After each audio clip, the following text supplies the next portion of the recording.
Ramalingappa T Begur ಕನ್ನಡದ ಪ್ರಮುಖ ಕವಿ, ಲೇಖಕ, ಬರಹಗಾರರಾಗಿರುವಂತಹ ರಾಮಲಿಂಗಪ್ಪ ಟಿ ಬೇಗೂರು ರವರು ಡಿಸೆಂಬರ್ 29, 1968ರಲ್ಲಿ ಜನಿಸಿದರು. ಇವರ ಸ್ಥಳ ಬೆಂಗಳೂರು ಗ್ರಾಮಾಂತರ ಜಿಲ್ಲೆಯ ನೆಲಮಂಗಲ ತಾಲೂಕಿನ ತೆಪ್ಪದ ಬೇಗೂರು.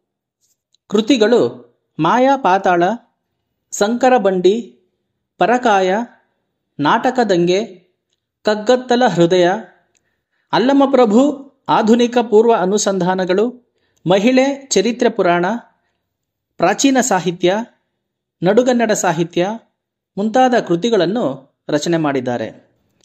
ಪ್ರಶಸ್ತಿಗಳು ಇವರಿಗೆ ಕರ್ನಾಟಕ ಸಾಹಿತ್ಯ ಅಕಾಡೆಮಿ ಪ್ರಶಸ್ತಿ, GSS ಕಾವ್ಯ ಪ್ರಶಸ್ತಿ ಮುಂತಾದಂತಹ ಪ್ರಶಸ್ತಿ ಪುರಸ್ಕಾರಗಳು ಲಭಿಸಿವೆ.